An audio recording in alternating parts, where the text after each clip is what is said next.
La politique est en train de se moraliser, mais les affaires continuent, semble-t-il. Eh bien, c'est de tout cela qu'on va parler, et puis de la recomposition du paysage politique avec Jean-Frédéric Poisson, candidat malheureux aux législatives, mais président du parti chrétien-démocrate.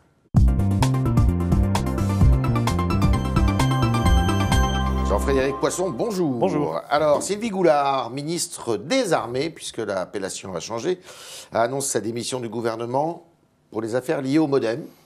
Ça vous inspire quoi? D'abord, ça vient opportunément après le second tour des élections législatives, puisque on n'a pas l'impression qu'il y ait d'éléments particulièrement nouveaux depuis dimanche matin ou mais la semaine dernière. Alors, elle en a peut-être, en tout cas, c'est le minimum.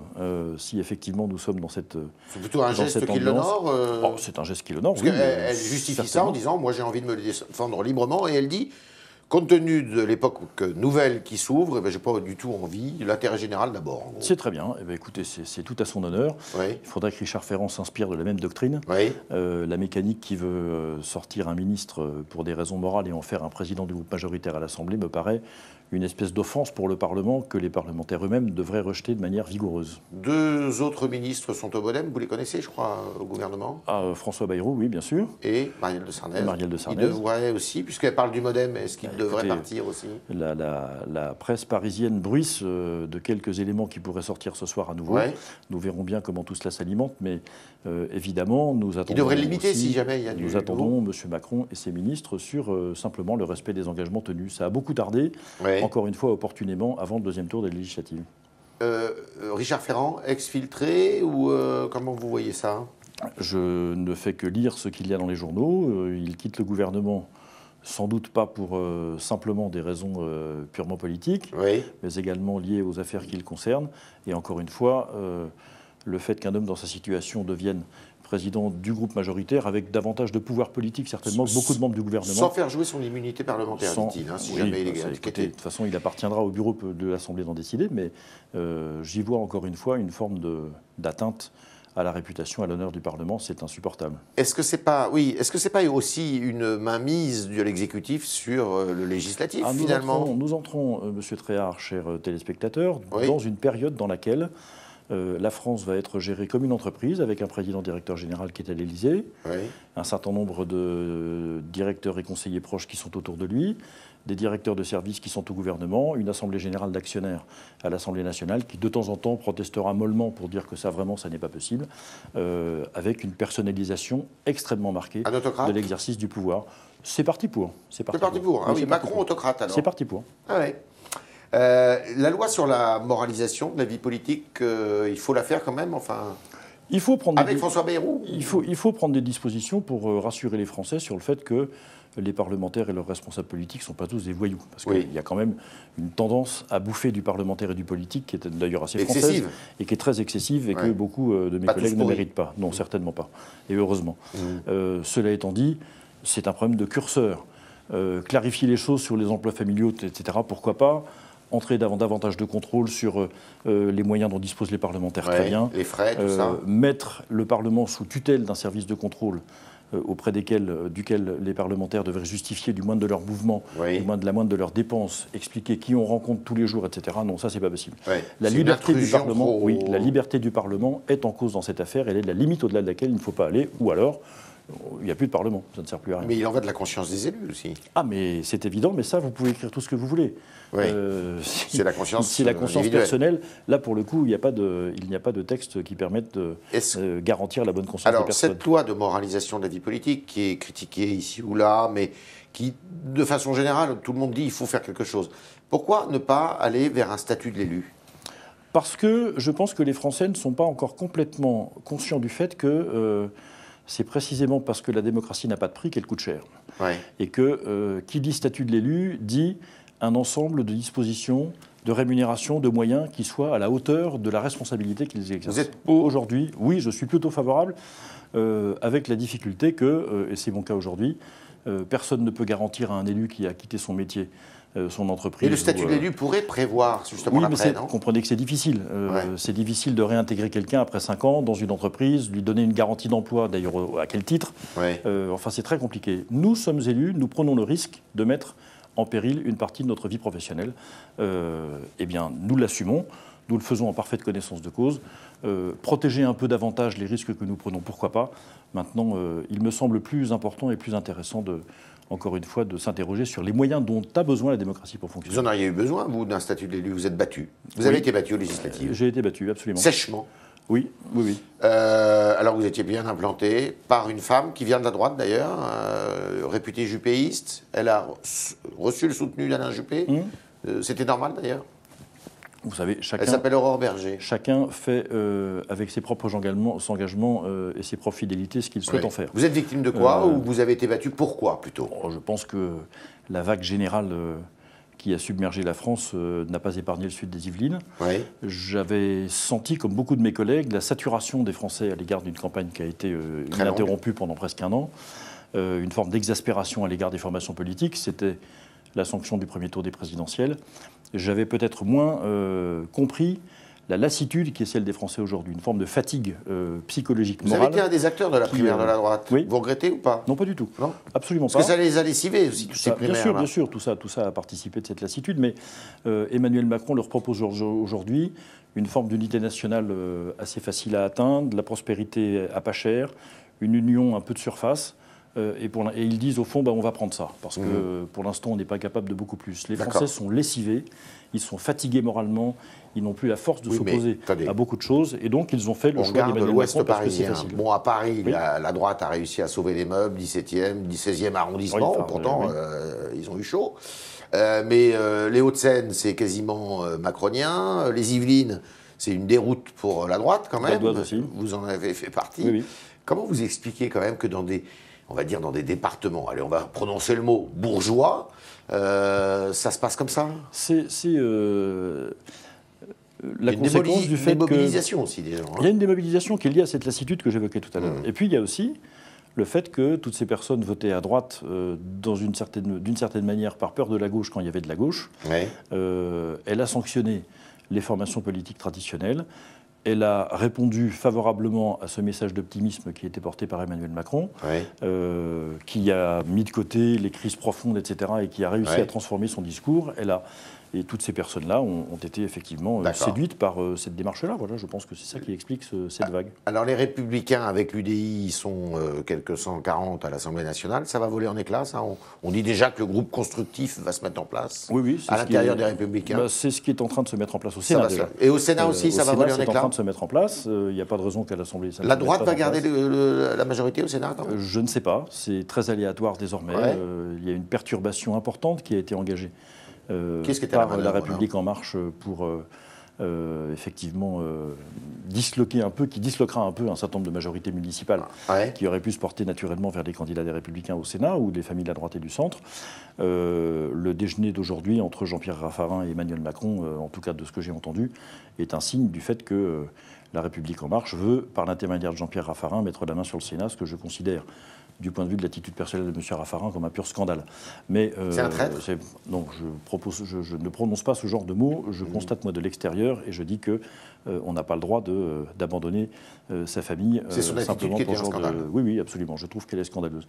Maintenant, encore une fois, il me semble que la sanction qui a été portée aux partis politiques traditionnels est terrible. Pour nous, à force d'avoir dit que les Républicains, c'était Emmanuel Macron sans la CSG, et qu'on s'en soit à peu près tenu là, après avoir abandonné les thématiques de la famille, de l'identité française, de la culture, les fondements de l'éducation, on n'a pas porté. Non, j'en veux à personne. C'est une défaite qui est collective. Mais les Républicains ont un avenir ou pas? Les Républicains, s'ils continuent de primer la logique du cartel électoral sur la logique de la ligne politique, la réponse est non. La vraie, c'est pas une recomposition. Une recomposition, ça veut dire qu'on garde les mêmes éléments et qu'on les met dans un ordre différent. C'est pas de ça qu'il s'agit. Il s'agit de changer vraiment de manière d'envisager les choses. D'abord une ligne politique et ensuite une organisation. Vous savez que ça se passe jamais comme ça. Eh bien, si ça soit incarné. Monsieur Tréhard, si ça ne se passe pas comme ça cette fois-ci, les mêmes causes reproduiront les mêmes effets. Qui peut prendre la tête des Républicains? Je ne sais pas. On verra bien qui est candidat.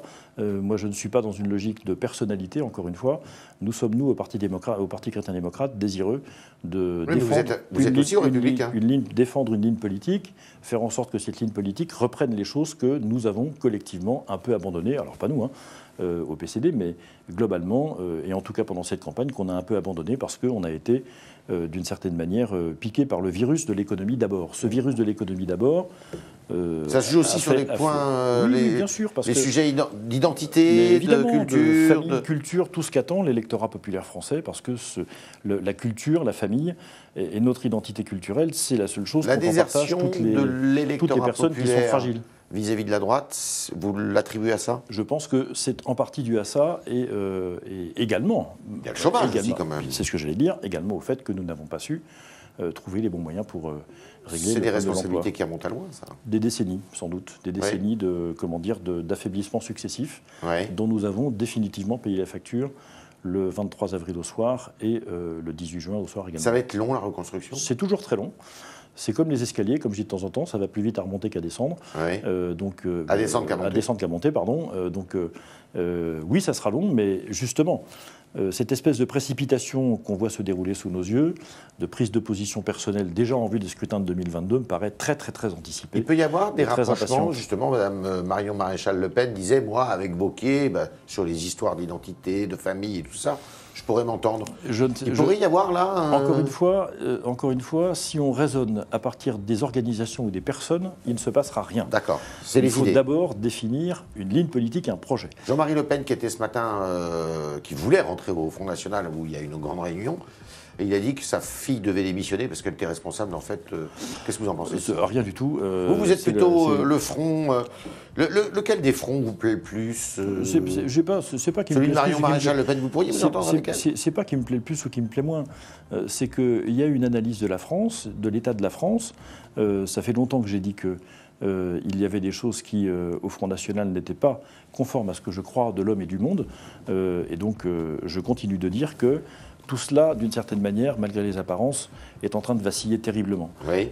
En Marche est en train d'instaurer un régime de quasi, pas de parti unique, mais enfin extrêmement dominateur. Les Républicains et les autres ont perdu les législatives dans des proportions extrêmement lourdes, même si les apparences peuvent, pendant quelques jours au moins, dire le contraire. C'est moins pire que ce qui était prévu. C'est ça, voilà, mais c'est quand même une défaite extrêmement lourde, et j'en ai ma part, bien sûr. Maintenant, essayons d'imaginer une autre manière de travailler, et une autre manière de refonder, pas de recomposer. Jean-Frédéric Poisson, vous étiez député, vous n'êtes plus député, qu'est-ce que vous allez faire maintenant? Je vais retourner à mon métier d'origine, monsieur. Lequel? J'étais un patron de cabinet de conseil avant de rentrer à l'Assemblée nationale il y a une dizaine d'années. J'ai repris cette activité pendant quelques mois entre 2010 et 2012. Donc ces jours-ci, je remonte une petite entreprise.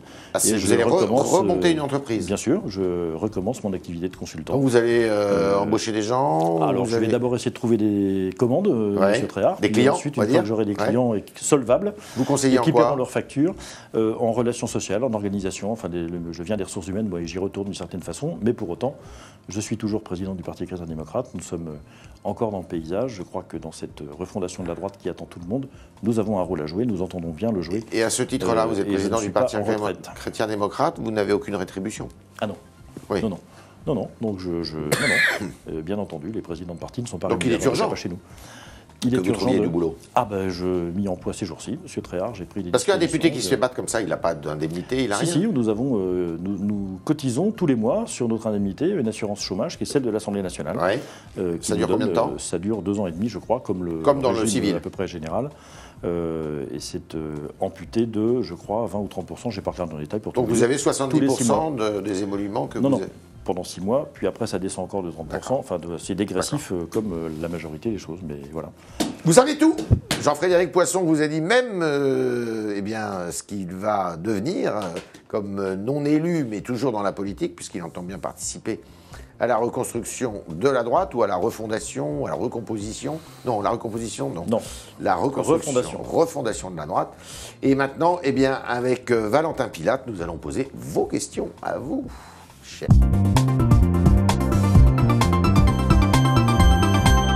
Valentin, bonjour. Bonjour Yves, bonjour Jean-Frédéric Poisson.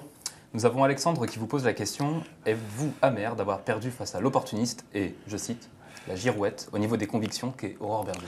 Alors ça, c'est les mots, il faut le dire à nos internautes quand même, employés par notre Absolument, c'est pour ça que je dis... C'est une citation. Alexandre, absolument.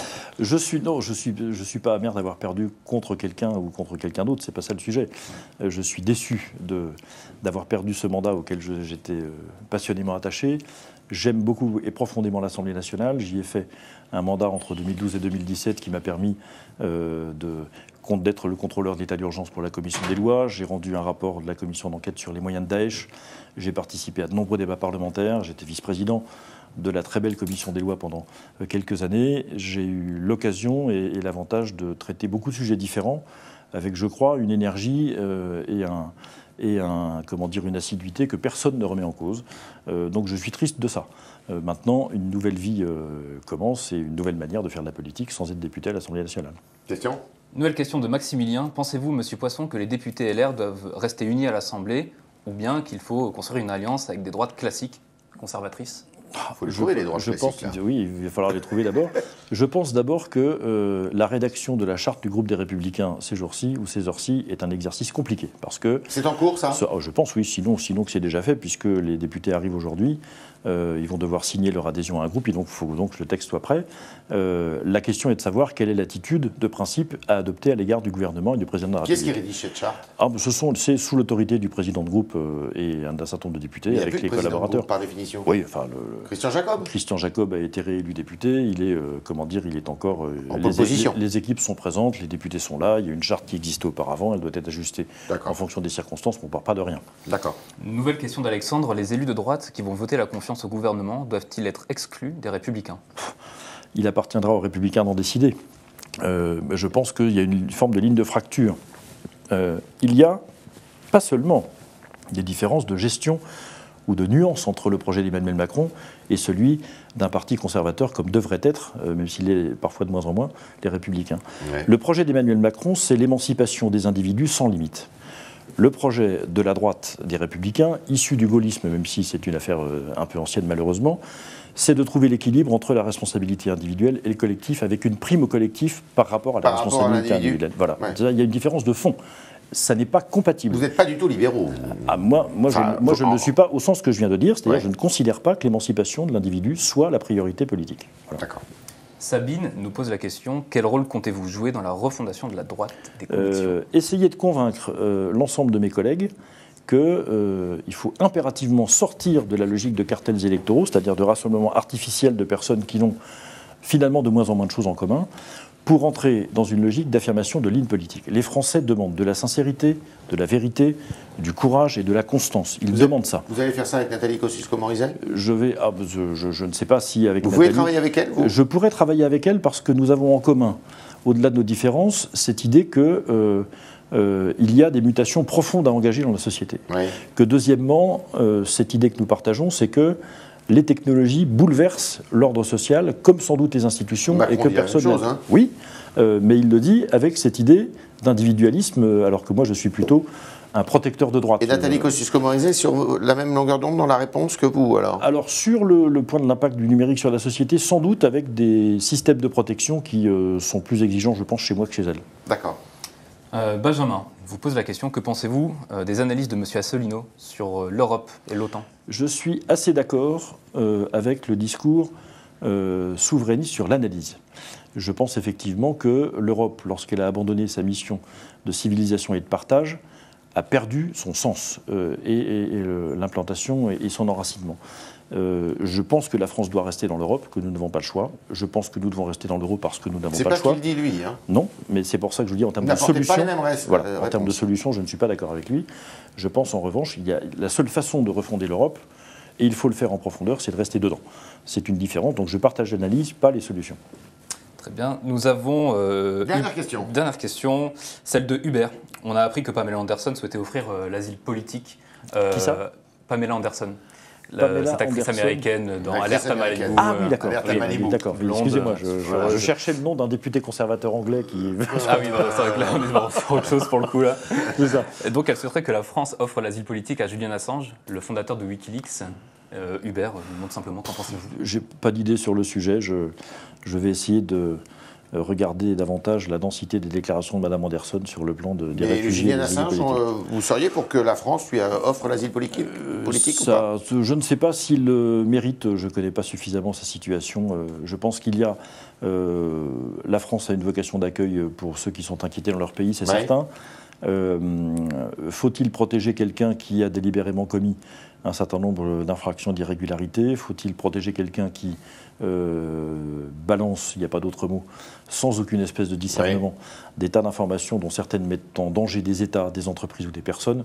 J'en suis pas tout à fait certain. Pas tout à fait certain. Non.